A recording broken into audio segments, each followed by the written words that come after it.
4 राज्यों से एक साथ हम आपको इस सवाल का जवाब तलाश रहे हैं कि आखिरकार चारों राज्यों में मुख्यमंत्री कौन होगा। पहले 1 घंटे में हमने ये जानने की कोशिश की और अब ये जानने की कोशिश करेंगे, क्योंकि 3 राज्यों में सीधे तौर पर यही कहा जा रहा है कि मोदी मैजिक है और ये मोदी मैजिक 24 तक चलेगा। और अब ये चर्चा होने लगी है, भारतीय जनता पार्टी के कार्यकर्ता ये कह रहे हैं कि अब की बार 400 पार। क्या सचमुच ऐसी हकीकत है? क्या इस वक्त ग्राउंड जीरो पर क्या कुछ चल रहा है? तमाम जानकार क्या मानते हैं ये जानने की कोशिश करेंगे, लेकिन मैं इस वक्त आपको सीधे तेलंगाना लिए चलता हूं, हैदराबाद में रोमाना जहां पर मौजूद है। उनके पास एक बड़ी खबर आ रही है। रोमाना।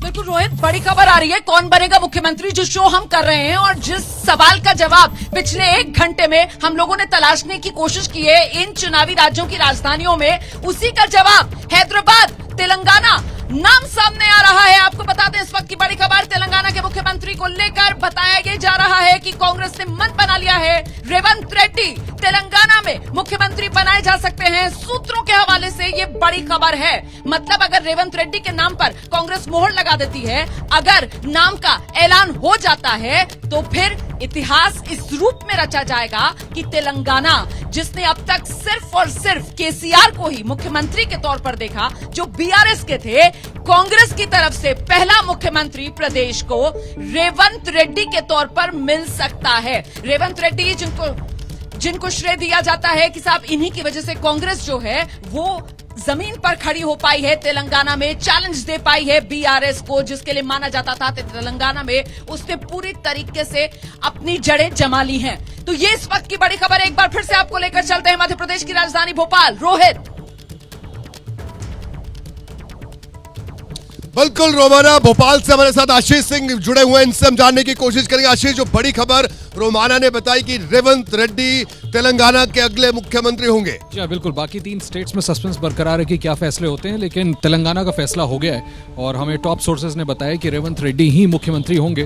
कांग्रेस आलाकमान की तरफ से इसका ऐलान मोस्ट लाइकली कल तक कर दिया जाएगा। अब बस ये फैसला होना है कि वो अकेले पहले ओथ लेते हैं या उनके साथ 5-6 लोग और लें, तो डिप्टी सीएम हो तो कौन है। कम से कम ये बड़ी खबर है कि रेवंत रेड्डी ही तेलंगाना के अगले मुख्यमंत्री होंगे। यानी मुख्यमंत्री घोषित करने में कांग्रेस आगे निकल गई, बीजेपी वाले अभी इंतजार कर रहे हैं। बहुत ही बड़ी खबर और इसके अंदर बहुत सारे संकेत और संदेश छिपे हुए हैं। जो 115 उम्मीदवार बतौर विधायक चुनकर आए हैं बीजेपी के, उनमें 7 दरअसल सांसद उतारे थे, लेकिन 4 ही जीत पाए 115 में। अब जो ये 4 सांसद हैं, दिया कुमारी, राज्यवर्धन सिंह राठौड़, बाबा बालकनाथ और किरोड़ी लाल मीणा, अब ये सांसद नहीं विधायक ही रहेंगे। तो विधायक रहने का मतलब क्या? इन 4 में से कोई संभावित मुख्यमंत्री भी हो सकता है। और इस सवाल का मुझसे भी बेहतर और किसी से भी बेहतर जवाब देने के लिए बाल मुकुंद आचार्य जयपुर से, यहाँ की हवा महल सीट से नए नवेले विधायक चुने गए हैं बीजेपी की तरफ से।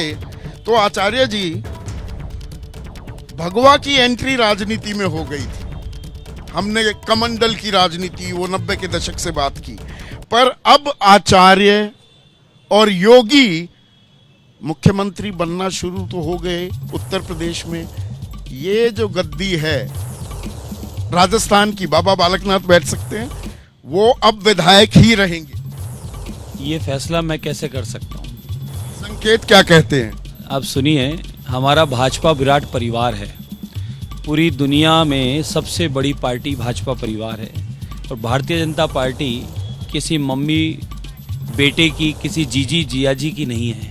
ये संपूर्ण एक बहुत बड़ा परिवार है और यहाँ चाय बनाने वाला प्रधानमंत्री बन सकता है, मंदिर की सेवा और गौ सेवा करने वाला विधायक बन सकता है। तो भाजपा परिवार में और मुख्यमंत्री भी बन सकता है, बना है। शीर्ष नेतृत्व और भाजपा के हमारे समस्त कार्यकर्ता वो सब मिलके आपस में तय करते हैं, विचार करते हैं, उसके बाद ये तय होता है। तो इसलिए ये कहा नहीं जा सकता कि यहाँ पर कौन बैठेगा।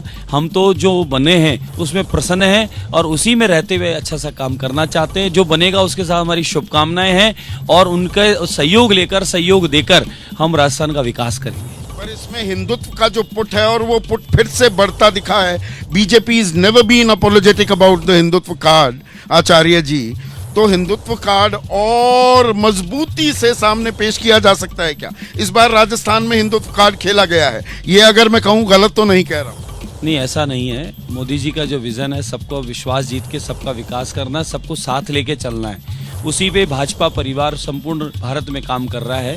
हम लोग भी उसी विचार को लेके काम कर रहे हैं। कहीं ऐसा कोई वो नहीं है कि ये सनातन को, धर्म को लेकर करने का तात्पर्य है कि हमारे यहाँ से प्रारंभ है वसुदैव कुटुंब, यानी संपूर्ण परिवार, ये माँ वसुंधरा का परिवार, वसुदैव कुटुंब भगवान नारायण का परिवार है। पूरी दुनिया को हम लोग अपना परिवार मानते हैं और यहीं से ये प्रारंभ है कि यहाँ सर्वे भवन्तु सुखिनः की कामना, यानी पूरी दुनिया की सुख की कामना हम ही करते हैं। तो हमारे यहाँ तो कतई भेदभाव नहीं है। हम तो 22 जनवरी को प्राण प्रतिष्ठा भी होगी, भव्य राम मंदिर सबके सामने होगा, भगवान मंदिर में विराजमान पाए जाएंगे और दो योगी, दो अलग अलग राज्य, एक क्षेत्रफल में सबसे बड़ा, एक जनसंख्या के लिहाज से सबसे बड़ा।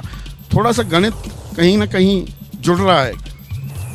मुझे अभी तक इस बारे में कोई जानकारी मिली नहीं। आपने प्रथम चर्चा की है, अब मैं भी चर्चा की है तो मैं पता करता हूँ, आपको पता चला है तो। बाकी मैंने कहा जो बनेगा, जिसका सहयोग हमें हमारे साथ रहेगा, हमारा सहयोग उनके साथ रहेगा और हम मिलकर और इस क्षेत्र का विकास करेंगे। जो बनेगा वो कमल का फूल के माध्यम से बनेगा, कमल के फूल के परिवार बनेगा, भाजपा का परिवार का बनेगा, तो सैर स्वीकार रहेगा। और यहाँ पर एक सवाल और मैं आपसे पूछना चाहूंगा। इस घंटे हम बात कर रहे हैं मोदी मैजिक की, कि मोदी का करिश्मा चला क्या? बीजेपी ने रणनीति बदली, अपने शत्रपों का चेहरा बतौर मुख्यमंत्री पेश नहीं किया, सामूहिक नेतृत्व, संगठन की भी ताकत, हिंदुत्व का पुट भी दिखा है। लेकिन विपक्षी दल पहले ये भी कहते थे कि भाई प्रधानमंत्री मोदी का जादू लोकसभा में चलता है, 14 में चला, 19 में चला, राज्यों में नहीं चलता जी। अरविंद केजरीवाल जीत गए दिल्ली, पंजाब भी जीत गए, ममता पश्चिम बंगाल जीत गई, कर्नाटक, हिमाचल जीत गई कांग्रेस, कि भाई विधानसभा में वो जादू नहीं चलता है। पर यहाँ पर तीनों हिंदी पट्टी के राज्यों में जीत, और वो भी सामूहिक नेतृत्व की अगुवाई प्रधानमंत्री मोदी जो कर रहे थे, उन्होंने बता दिया कि एक अकेला सब पर भारी। हमारे इस भाजपा परिवार के सबके लोकप्रिय हैं। भारत ही नहीं अपितु विदेशों में भी उनके किस प्रकार से फैन है आपको पता है।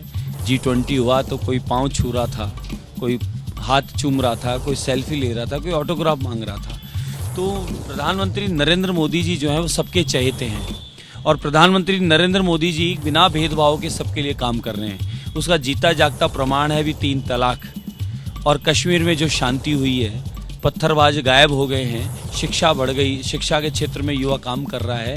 पर संगठन भी तो है, संगठन की मजबूती को आप नकारेंगे नहीं? संगठन, भाजपा सब में मिलकर सामूहिक रूप से राष्ट्रवाद पर इस देश में काम कर रही है।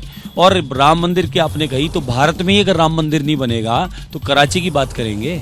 राम मंदिर बनना ही ये हिंदुत्व कार्ड, ये ध्रुवीकरण यही आता है। नहीं, राजस्थान पाकिस्तान नहीं बनने देंगे, राम मंदिर यहाँ नहीं बनेगा तो कहाँ बनेगा? बनना ही नहीं चाहिए यहाँ पर पाकिस्तान। क्यों? अच्छा, एक अब आपको फिर जाना है, किससे मिलने जा रहे हैं? वसुंधरा से मिलेंगे, बाबा बालकनाथ, किससे मिलने जा रहे हैं? मेरे क्षेत्र के कार्यकर्ताओं के यहाँ शादी ब्याह सगाइयों के आयोजन चल रहे हैं और मुझे उसी से संबंधित लोगों से मिलना है। और मैं प्रातः अपने प्रतिदिन भगवान की आराधना के बाद मेरे देवतुल्य मतदाताओं से रोज उनके बीच रहता हूं, उनसे मिलता हूं। और मेरे लिए सर्वोपरि जो पद है, नेताओं से भी तो मिलना होता है। अभी हुआ। अभी किससे मिलने जा रहे हैं? अभी मैं हमारे क्षेत्र के एक देवता है जिनके यहाँ एक कार्यकर्ता का उत्सव है, मैं वहां जा रहा हूँ। बहुत बहुत शुक्रिया। और रोहित, थोड़ा वक्त मैंने ज्यादा ले लिया, लेकिन मोदी मैजिक भोपाल में लोग क्या कह रहे हैं, थोड़ा उसकी बानगी बताइए, उसकी थाल लीजिए।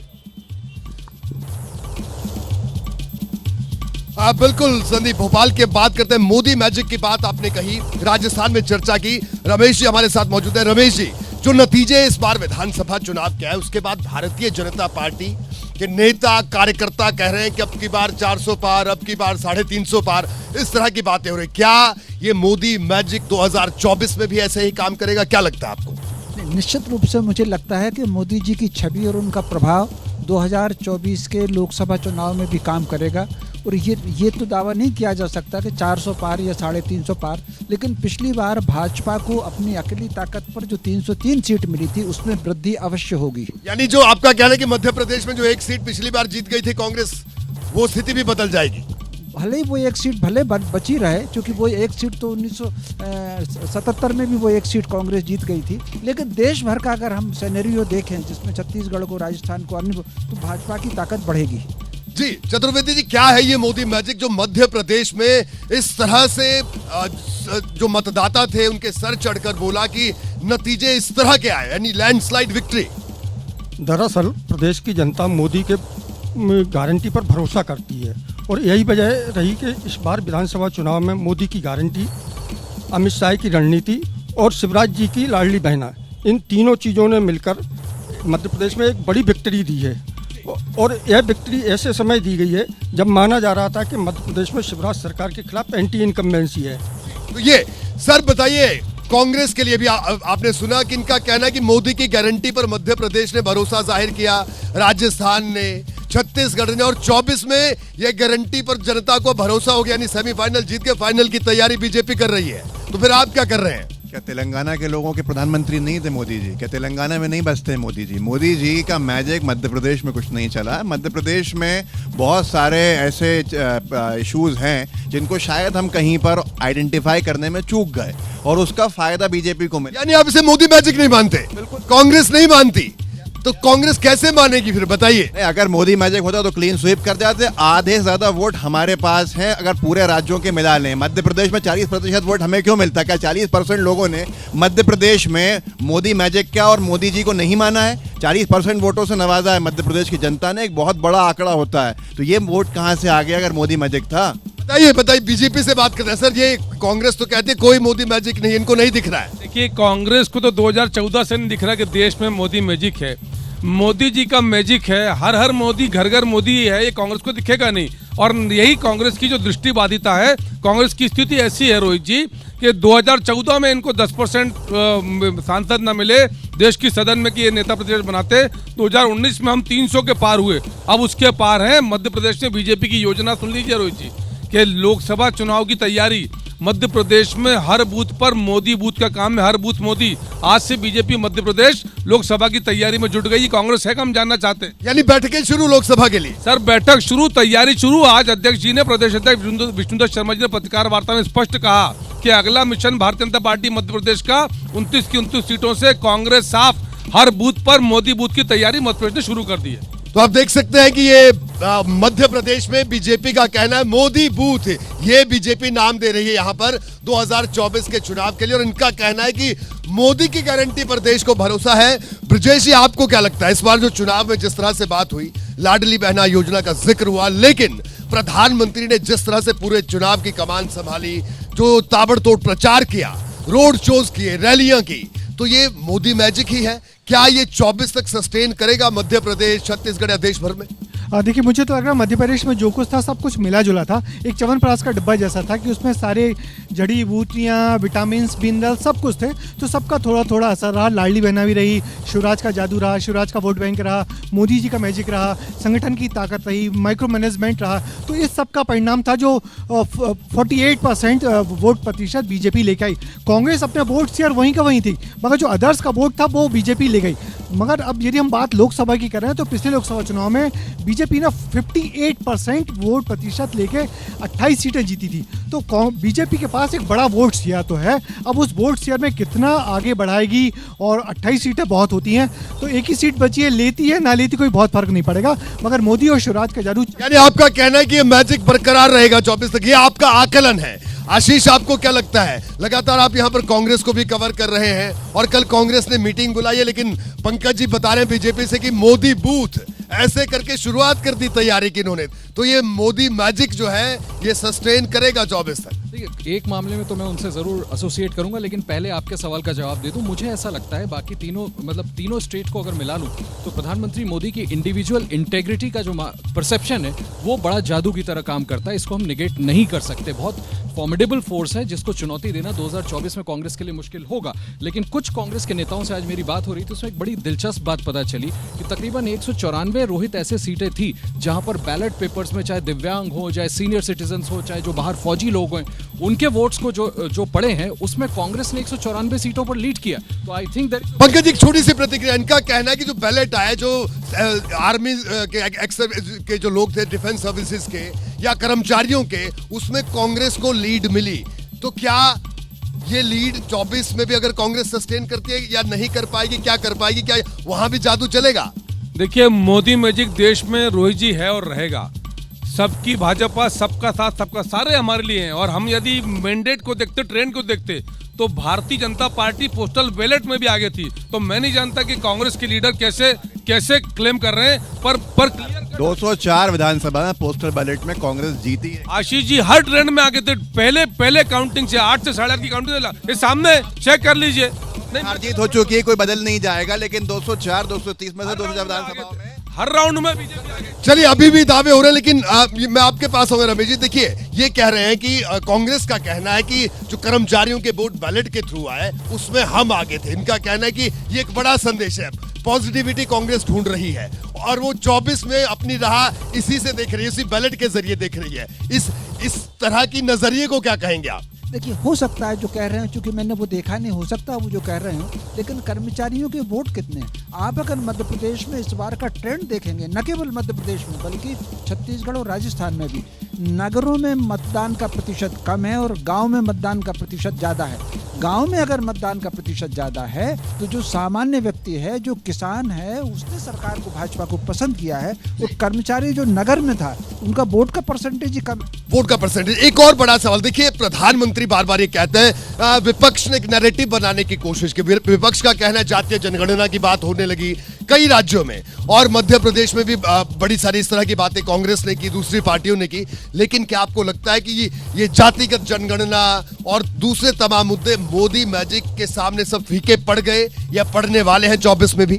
निश्चित रूप से फीके पड़ गए। अगर यह मुद्दे प्रभावी होते तो मध्य प्रदेश में इस तरह का चुनाव परिणाम नहीं आता। जहाँ तक बात है, अगर कर्मचारियों की बात हो रही है, तो भोपाल की एक सीट है, दक्षिण पश्चिम सीट, जैसे माना जाता है कि कर्मचारी बाहुल सीट है, वहाँ पर भी भारतीय जनता पार्टी ने इस बार जीत हासिल की है। तो मुझे लगता है कि कहीं ना कहीं कर्मचारियों का वोट भी भारतीय जनता पार्टी को मिला है और अच्छा खासा मिला है। यही वजह है कि उस सीट को, जहाँ पर कांग्रेस के एक पूर्व मंत्री प्रत्याशी थे पीसी शर्मा जी, वो पराजित हुए हैं। जी बिल्कुल। और मैं सीधे जयपुर लिए चलता हूं। संदीप चौधरी वहां पर मौजूद है और उनके पास इस वक्त एक और ब्रेकिंग न्यूज जयपुर से। संदीप चौधरी के पास सीधे चलते हैं। संदीप, क्या ब्रेकिंग न्यूज लेकर आ रहे हैं आप? बिल्कुल रोहित, बड़ी खबर आ रही है और खबर इसी बात से जुड़ी है, कौन बनेगा मुख्यमंत्री। और इस वक्त पूर्व मुख्यमंत्री और बीजेपी की सबसे कद्दावर नेता राजस्थान में वसुंधरा राजे के यहाँ विधायकों की बैठक चल रही है और इस खबर को, एक्सक्लूसिव खबर को लेकर आए हैं मेरे सहयोगी मनीष शर्मा। मनीष, कितने विधायक हैं इस मीटिंग में, जो मीटिंग अभी वसुंधरा के घर पर चल रही है? बिल्कुल संदीप भाई, ये सिर्फ बैठक नहीं बल्कि खाने पर चर्चा है। लोगों को आपने चाय पर चर्चा करते देखा होगा, लेकिन वसुंधरा राजे के घर पे विधायकों का डिनर है। पिंडवाड़ा से विधायक हैं समाराम गरासिया। जब हमने उनसे पूछा कि आप क्यों आए हैं, तो उनका जवाब था कि हमें डिनर के लिए बुलाया गया है। कुछ ही देर बाद पुष्पेंद्र सिंह, जो बाली से विधायक है, पाली जिले की सीट से, वो पहुंचे। उसके कुछ देर बाद कालीचरण सराफ, जो जयपुर से विधायक है मालवीय नगर में, वो यहाँ पहुंचे। और ये तमाम विधायक हैं जो वसुंधरा राजे के बहुत क्लोज हैं। हालांकि कुछ विधायक मुलाकात के बाद रवाना भी हो गए, जिनमें प्रताप सिंह सिंघवी थे। उन्होंने कहा कि वो शिष्टाचार मुलाकात के लिए आए थे। इसके अलावा 12 की एक सीट है किशनगंज, जो वसुंधरा राजे के इलाके में ही है, उसके विधायक ललित मीणा पहुंचे। हमने उनसे पूछा आप क्यों आए थे और आप क्या चाहते हैं, वसुंधरा मुख्यमंत्री बने। उनका कहना था कि मुख्यमंत्री बने या न बने ये पार्टी आलाकमान तय करेगा, लेकिन चूंकि वसुंधरा राजे उनके क्षेत्र में प्रचार के लिए आई थी तो वो उनका धन्यवाद ज्ञापित करने आए थे।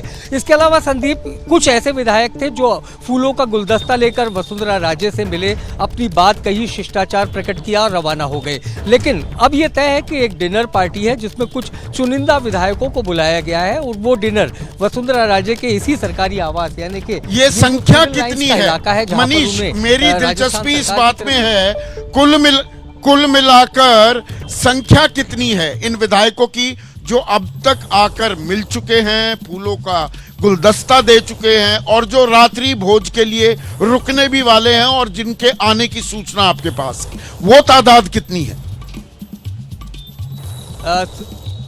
जी संदीप, अगर रात्रि भोज की बात करें तो भीतर तकरीबन 6 विधायक अभी मौजूद हैं और जो फूलों का गुलदस्ता देकर रवाना हो गए उनकी संख्या तकरीबन 18 से 22 के बीच में है।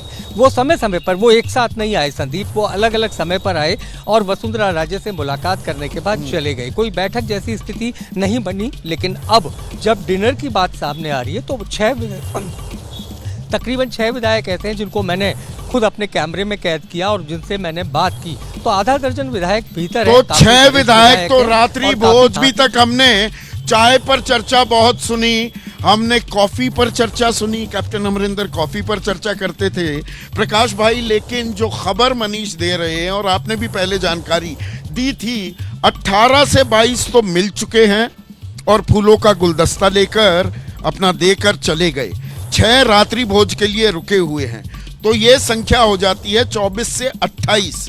आप कह रहे थे कि 23 तो मिल लिए, 43 उनके अपने हैं, तो ये रात्रि भोज के नाम पर पोजीशनिंग भी की जा रही है, थोड़ी ताल ठोकी जा रही है। देखिए, ऐसे मौके होते थे जब कुछ लोग आशीर्वाद लेने भी गए होंगे और वसुंधरा गिनती तो हो जाती है ना, लेकिन वसुंधरा जी का आशीर्वाद जो होता है वो ऐसे प्राप्त नहीं होता है। ऐसा ये हालांकि मौका कुछ और है, आशीर्वाद लेने गए होंगे। हम ज़्यादा इसको पढ़े नहीं, किसी मतलब ज़्यादा पढ़ने की जरूरत नहीं, क्योंकि ये ऐसी स्थिति है। लेकिन ये बात आपको कह दूं कि वसुंधरा जी के यहाँ जितने लोग गए हैं उसके अलावा किसी और विधायक नेता के घर पे इतने लोग नहीं पहुँचे। अश्विनी, आप कैसे देखते हैं? ये रात्रि भोज तो नहीं है, ये ऐसे ही शिष्टाचार की मुलाकात भी नहीं, हर चीज के मायने निकलते हैं। वसुंधरा राजे के साथ 2 शब्द निकलते हैं, एक डिनर डिप्लोमेसी, दूसरा किचन कैबिनेट। तो आप ये मान लीजिए किचन कैबिनेट डिनर डिप्लोमेसी की शुरुआत कर चुका है और अब इससे आगे बढ़ने की ज़रूरत होगी। प्रकाश जी ने कहा, मैं उस बात का जिक्र आगे बढ़ाना चाहूँगा। भारतीय जनता पार्टी के प्रदेश मुख्यालय से सुबह मेल मुलाकात का दौर शुरू होता है। सीपी जोशी दिल्ली जाना चाह रहे हैं, अचानक एक कॉल आता है और प्रदेश मुख्यालय की तरफ मुड़ जाते हैं। प्रदेश मुख्यालय से सभी जीते हुए विधायकों को और कुछ समर्थित विधायकों को भी कॉल किया जाता है कि आप जयपुर आ जाइए, और उसके बाद अचानक जयपुर पहुंचने वालों की संख्या शुरू हो जाती है। दिन में मुख्यमंत्री के चेहरे पर चर्चा शुरू होती है, उस चर्चा के बीच में जिक्र आता है अलग अलग नामों का, संभावित नामों का, और पावर सेंटर एक बार फिर से वसुंधरा। आपने बहुत ही एक कमाल की लाइन जो वो दी उसे दोहरा दीजिए। डिनर डिप्लोमेसी से किस बात की? डिनर डिप्लोमेसी से पावर सेंटर की शुरुआत हो जाती है। वसुंधरा राजे राजस्थान में बीजेपी की राजनीति का पावर सेंटर है। अगर आपको जयपुर आना है, अपना सर्वाइवल रखना है, तो वसुंधरा राजे से बैर आप नहीं रख सकते, चुनावी नारे चाहे कुछ भी हो। लेकिन तो किचन कैबिनेट भी है, डिनर डिप्लोमेसी भी है, और पावर का सेंटर कौन बनता है, पर यहाँ पर आशीर्वाद तो ऊपर से चाहिए होगा। और इस घंटे हम चर्चा कर रहे हैं मोदी के जादू की, तो ये प्रधानमंत्री का जादू था, ये बीजेपी के कार्यकर्ताओं की मेहनत थी, संगठन की ताकत थी, या सामूहिक नेतृत्व था कि रिवाज नहीं बदला, ताज बदल गया राजस्थान का? देखिए संदीप जी, निश्चित रूप से मोदी जी का जादू है, और वो जादू इतना चढ़ के बोला है कि राजस्थान, मध्य प्रदेश, छत्तीसगढ़ तीनों जगह जीते हम लोग। जब राजस्थान में, जयपुर में जब उनका रोड शो हुआ, वो टर्निंग पॉइंट था राजस्थान के अंदर। तो मेरा ये मानना है कि मोदी जी ने, बहुत से विधानसभा चुनावों में उनका जादू चला नहीं, पर सही टाइम पर चल गया क्या? देखिए, राजस्थान, मध्य प्रदेश, छत्तीसगढ़ तीनों जगह चलना ये महत्वपूर्ण इस बात को महसूस करता है कि वैश्विक रूप से पूरे विश्व में एक स्टार के रूप में वो सामने आ रहे हैं, और पूरा विश्व इस बात को मानने लगा है। अभी G23 की बात करें और भी कई जगह बात करें, पूरे विश्व में एक ऐसा, सब लोहा मान रहे हैं, डंका बज रहा है। छोटा सा जवाब चाहूंगा स्वर्णिम, अभी हमारे पास बहुत टाइम है। दरअसल विपक्ष, खास कांग्रेस के पास प्रधानमंत्री मोदी जैसा करिश्माई नेतृत्व नहीं है, क्या ये बात मानते हैं? ये एक विपक्ष की, कांग्रेस की कमजोरी है। देखिए, राजस्थान में तो हमारी कम से कम 9 सीट ऐसी हैं जो हम 1000 से कम वोट से आ रहे हैं, और उसके अलावा 10 सीट ऐसी हैं। निकालते रहिए बाल की खाल, जो जीता वो सिकंदर।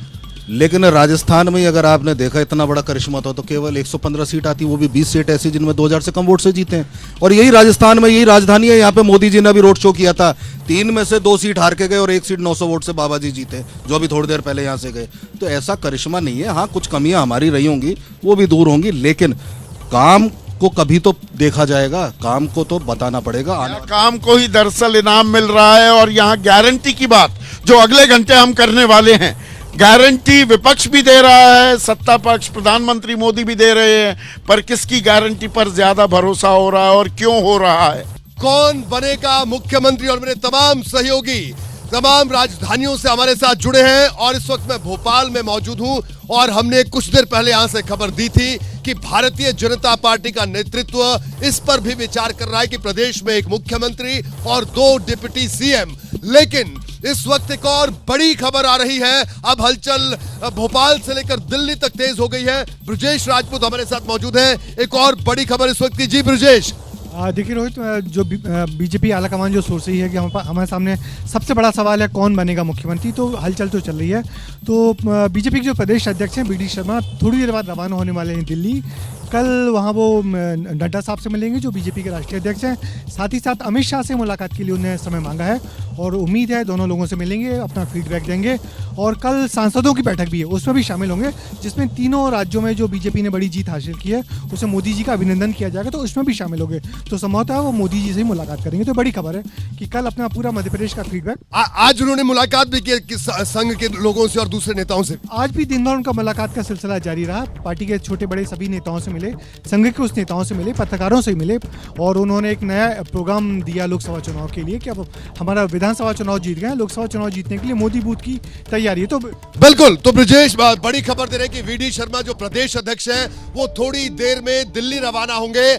आज दिन भर जो चुनाव जीतने के बाद का जो फीडबैक है उससे पार्टी के शीर्ष नेतृत्व को अवगत कराएंगे। यानी जल्द ही अब नाम भी सामने आने वाला है कि कौन बनेगा मध्य प्रदेश का मुख्यमंत्री। पिछले लगभग 2 महीनों में मैं 150 से ज्यादा विधानसभा क्षेत्रों में घूम चुका हूं कौन बनेगा मुख्यमंत्री कार्यक्रम के लिए। मैं ग्राउंड जीरो पर गया, मेरी नेताओं से बात हुई, लोगों से बातचीत हुई, तब भी मैं यही सवाल पूछा करता था कौन बनेगा मुख्यमंत्री। और दिलचस्प यह है कि नतीजे आने के बाद भी यह सवाल बरकरार है। हाँ, तेलंगाना को लेकर स्थिति जरूर साफ हो गई है, लेकिन बाकी राज्यों में नतीजे आ चुके हैं। बीजेपी सेमीफाइनल मुकाबला 3-1 से जीत चुकी है, लेकिन मुख्यमंत्री कौन बनेगा, कयासों का बाजार गर्म है। अभी मैं रायपुर में मौजूद हूं और रायपुर इस लिहाज से महत्वपूर्ण हो जाता है क्योंकि किसी को यह उम्मीद नहीं थी कि कांग्रेस की नैया कुछ इस कदर यहां डूब जाएगी। भूपेश बघेल जिनकी छवि लार्जर देन लाइफ की बन चुकी थी, ऐसा लग रहा था कि कांग्रेस भले ही कमजोर हो सकती है, भूपेश बघेल नहीं होंगे, यानी कांग्रेस यहां रिपीट करेगी। लेकिन जब नतीजे आए हर कोई हैरान रह गया, चौंक गया। तो क्या इसके पीछे प्रधानमंत्री मोदी का करिश्मा है? यह एक बहुत बड़ा सवाल इसलिए हो जाता है क्योंकि यहां भी छत्तीसगढ़ में भी प्रधानमंत्री मोदी ने ही प्रचार की कमान संभाल रखी थी। लगातार उन्होंने रैलियां की, रोड शो किया, उन्होंने लोगों से उनकी मुलाकातें हुई। तो क्या मोदी मैजिक यहां भी चला है? इसी का जवाब मैं ढूंढने का प्रयास करूंगा। सबसे पहले आपसे बातचीत की शुरुआत करना चाहूंगा सर, क्या यह प्रधानमंत्री मोदी का करिश्मा था कि भूपेश बघेल इस तरह से हार गए, कांग्रेस की नैया डूब गई? नहीं, मैं स्पष्ट रूप से तो नहीं कहूंगा कि मोदी फैक्टर एक कारण है, एकमात्र कारण नहीं है। बहुत शीर्ष नेतृत्व की जो पूरी टीम थी जिन्होंने छत्तीसगढ़ में लगभग 6 महीने से प्रयास किया और काफ़ी लंबी चौड़े यहाँ पे उन्होंने अपने घोषणा पत्र में चीज़ें शामिल की, तो बहुत सारे फैक्टर्स, एक केवल मोदी के कारण एक भूपेश बघेल हार गए ऐसा फिर नहीं। मैं सवाल दरअसल इसलिए पूछ रहा हूँ क्योंकि भूपेश बघेल के सामने बीजेपी की तरफ से कोई चेहरा नहीं था, बीजेपी ने भी घोषित नहीं किया था, मोदी जी ही प्रचार कर रहे थे। तो ये माना जाएगा ना कि भाई उन्होंने जो बात कही, जनता से जो उन्होंने वादे किए उस पर जनता ने यकीन किया। देखिए, सीधे बात है, Modi ji as a prime minister वहाँ पर बात कर रहे थे, तो prime minister versus chief minister हो रहा था। तो एक ऑब्वियस सी बात है कि प्राइम मिनिस्टर का ज़्यादा दबदबा रहेगा और वो जो बात कह रहे हैं वो जो, क्योंकि स्टेट गवर्नमेंट का जो प्रोग्राम्स होता है उसमें एक मेजर हिस्सा जो है सो सेंट्रल गवर्नमेंट का फंड से आता है, तो फंड से रिलेटेड चीज़ें पर भी उन्होंने काफ़ी कुछ बोला है। तो फाइनली लोगों को लगा कि जब चीज़ें वहीं से हो रही है तो फाइनली उधर के रुख क्यों नहीं किया जाए, दबदबा तो था। आप तो बीजेपी के नेता हैं, मुझे जरा ईमानदारी से बताइए, आप लोगों को यकीन था क्या इस तरह से जीत जाएंगे यहाँ पर? जी देखिए, आप हाँ कहेंगे मुझे पता है, लेकिन ईमानदारी से अगर बोल पाए तो बोलिए। ईमानदारी से कहूँ तो ये तो पता था कि सरकार बन रही है, पर इतना प्यार जनता देगी ऐसा विश्वास नहीं था। इतना प्यार किसको मिला, बीजेपी को कि मोदी जी को? कितने वोट से हमारे प्रत्याशी जीतेंगे? देखिए, आज के प्रमुख अखबार छत्तीसगढ़ की फ्रंट पेज की खबर है कि मोदी जी वर्सेस कांग्रेस के नेताओं ने जितनी सभाएं की उसका सक्सेस रेशियो क्या है। मोदी जी की सभाओं का रेशियो जो सक्सेस रेट है वो 100% है। ये मोदी की गारंटी थी, जिन्होंने 370 लाया, हटाया, जिन्होंने राम मंदिर बनाया, वो डिलीवर करने वाले नेता हैं और उस पर प्रदेश की जनता ने भरोसा किया और हमको झारा वोट दिया। तो मोदी जी की गारंटी जो है वो भूपेश बघेल की गारंटी पे भारी पड़ गई। देखिए, निश्चित रूप से यहाँ पर बात की जाए तो मोदी जी की गारंटी निश्चित रूप से यहाँ पे भारी पड़ी। और देखिए, मैं देख रहा था जब एग्जिट पोल के जब ट्रेंड आ रहे थे उस समय छत्तीसगढ़ कांग्रेस के ट्विटर एक्स से एक ट्वीट हुआ था जिसमें ये लिखा हुआ था कि कहाँ गया वो चेहरा, जब ये दिख रहा था कि कांग्रेस की सरकार बन रही है, और अब देखिए कहाँ है वो चेहरा। दोनों में फर्क समझ जाइए। निश्चित रूप से एक बड़े चेहरे के रूप में सबसे बड़े ब्रांड को भारतीय जनता पार्टी ने उतारा, लेकिन इसमें एक बहुत महत्वपूर्ण चीज़ ये है कि भारतीय जनता पार्टी जो बात लगातार करती थी कि हमारे यहाँ व्यक्ति महत्वपूर्ण नहीं होता है, हमारे यहाँ संस्था महत्वपूर्ण होती है, संगठन महत्वपूर्ण होता है, हमारा सिंबल महत्वपूर्ण होता है, लेकिन देखिए अब यहाँ पर महत्वपूर्ण हो गए मोदी जी, मोदी का नाम, मोदी की गारंटी। नहीं, लेकिन देखिए कांग्रेस के लिए तो एक लिहाज से ही बहुत बड़ा झटका है। राहुल गांधी भी सभाएं कर रहे थे, हर दाव पेच आप लोगों ने किया, हर कार्ड खेला आपने, जातीय जनगणना से लेकर तमाम बातें कही गई। इसके बावजूद अगर इस तरीके से चारों खाने चित्त आप लोग हो गए हैं छत्तीसगढ़ में खास तौर पर, तो इसमें तो ये कहा जाएगा ना कि राहुल गांधी की कई बातों पर जनता ने उतना भरोसा नहीं किया जितना मोदी जी की बात पर। 4 राज्यों के चुनाव में कांग्रेस पार्टी को 4 करोड़ 90 लाख वोट मिले हैं और भारतीय जनता पार्टी को 4 करोड़ 80 लाख वोट मिले हैं। तो निश्चित तौर पर कांग्रेस पार्टी को वोट अधिक मिले हैं अगर हम आंकड़ों के हिसाब से बात करेंगे। रही बात मोदी के जादू और मोदी मैजिक, जिस तरीके के तरह तरह से शब्द गढ़े जा रहे हैं, 2018 में क्या था? यही प्रधानमंत्री थे, यही वोट मांगने आ रहे थे। तेलंगाना में कौन था, कर्नाटक में कौन था, हिमाचल में कौन था? कहीं स्पाइडरमैन या आयरन मैन थोड़ी वोट मांग रहा था। वोट वहां भी मोदी जी मांग रहे थे, जनता ने नकारा है। हार के अन्य कारण हो सकते हैं जिस पर पार्टी समीक्षा करेगी। पार्टी नहीं, समीक्षा तो करिएगा, लेकिन आपको क्या इस बात का अंदाजा है कि इस हार की गूंज अब 2024 के लोकसभा चुनाव तक सुनाई पड़ने वाली है? इंडिया गठबंधन के जिस तरीके से आपके सहयोगी मुखर हो रहे हैं कांग्रेस को लेकर, चाहे अखिलेश यादव का बयान हो, उमर अब्दुल्ला का बयान हो, जिस तरीके के बयानात आ रहे हैं, आप लोगों को घेरा जा रहा है, जो आप लोग की कोशिश थी कि हम इस इंडिया गठबंधन के धुरी बनेंगे, एक्सिस बनेंगे, शायद अब ना हो पाए क्योंकि आपकी बार्गेनिंग कैपेसिटी घट चुकी है। तौर पर 6 तारीख को शाम को बैठक है। इंडिया गठबंधन पूरी एकजुटता के साथ आगे का प्लान तय करने वाला है और 2024 में कांग्रेस पार्टी और पूरा इंडिया गठबंधन पूरी मजबूती से चुनाव लड़ेगा। और जिस तरीके से तेलंगाना, कैसे इस बात को मान लिया जाए? उमर अब्दुल्ला ने कहा 7-8 सीटें अगर दे ही देते सहयोगियों को तो क्या जाता है, वैसे भी जीत तो पाए नहीं आप लोग। कल परिणाम आया है तो परिणाम पर उनकी प्रतिक्रिया थी, इसका मतलब उसको फाइनल प्रतिक्रिया ना समझा जाए। सभी चर्चा होगी, सभी पार्टियां बैठ। तो देखिए, बीजेपी के लोग बहुत ज्यादा खुश ना हो, ये 2024 में ऐसा कुछ नहीं होने जा रहा है। इंडिया गठबंधन के लोग फिर से एकजुट हो जाएंगे और उसके बाद आप लोग को दिक्कत होने वाली है। देखिए, जो घमंडिया गठबंधन है इनका, ना उनका नेता है ना उनके कोई नीति है। पहले बताते कि इनको लीड कौन कर रहा है। राहुल गांधी लीड कर रहे हैं, नीतीश कुमार लीड कर रहे हैं, अरविंद केजरीवाल लीड कर रहे हैं कि ममता बनर्जी लीड कर। उनकी नीति क्या है?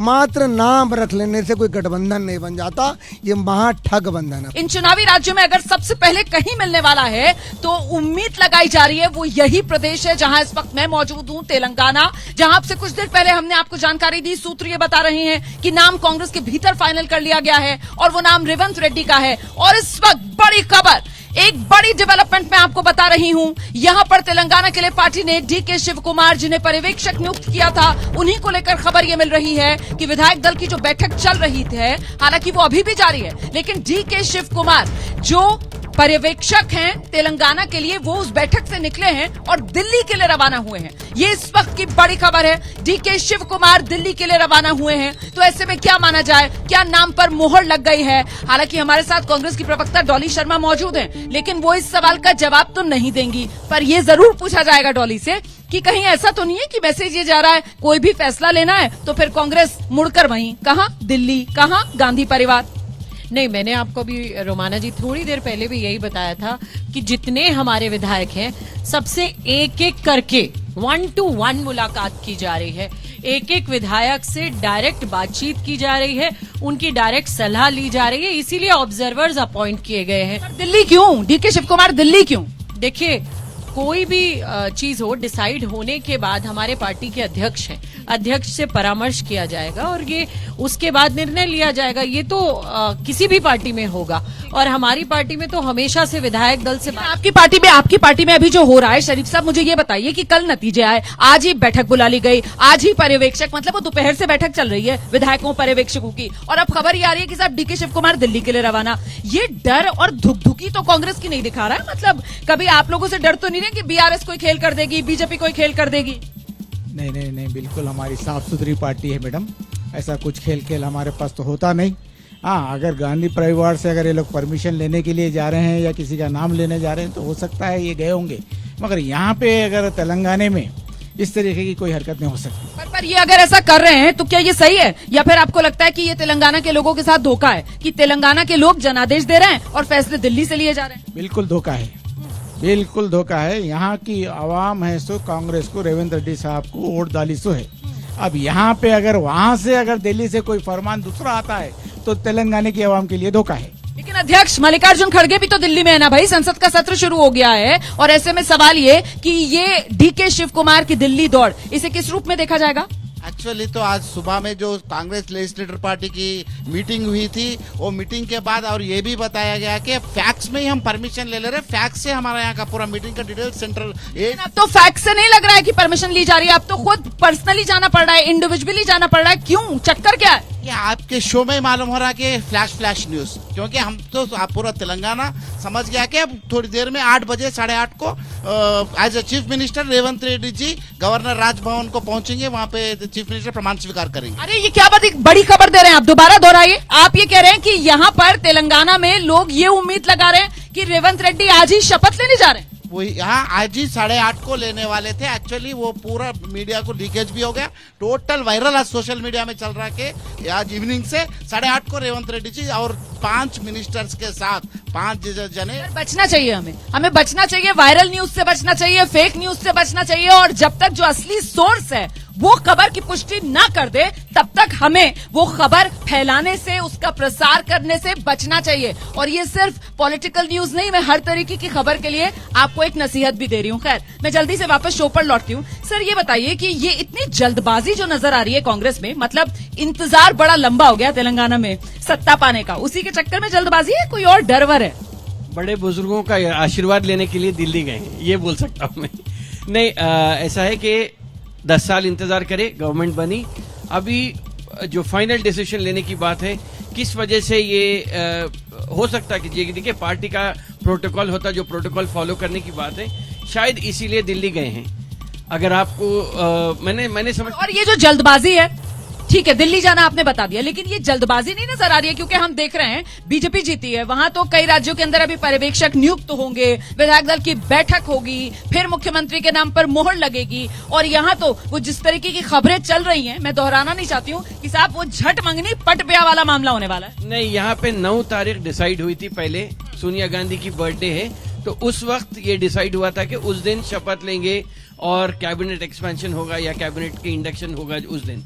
लेकिन कल ही जो फैसला लिया गया था, यकीनन वो भी शायद दिल्ली की मर्जी से ही लिया गया था कि एक दिन पहले ले लेंगे, उसके बाद एक्सपेंशन 9 को होगा।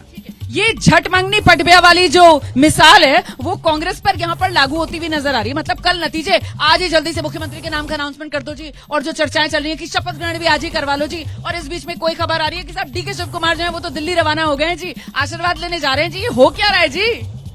नहीं रोमाना जी, हम लोग अगर एक और जी, मैंने सुबह भी आपके साथ बैठकर यहाँ यही कहा था कि 1-to-1 विधायकों से मुलाकात की जा रही है, एक मीटिंग बुलाई गई है, सबसे बातचीत होगी, बातचीत करने के बाद मुझे लगता है हमसे ज्यादा बाकी सबको जल्दी है कि सिर्फ तेलंगाना में मुख्यमंत्री कौन बन रहा है। कांग्रेस पार्टी भी बड़ी तसल्ली से, बड़े आराम से अपना डिसीजन लेगी, थोड़ा पेशेंस। अच्छा, तसल्ली से आराम से लेगी, मतलब किसी जल्दबाजी में कांग्रेस पार्टी नहीं है। हमें तो लग रहा था वो जो मिसाल है ना कि साहब जो दूध का जला होता है वो छाछ भी फूक फूक कर पीता है, और उसी फूक फूक कर पीने के चक्कर में कांग्रेस की ये जल्दबाजी जो तेलंगाना में देखने के लिए मिल रही है,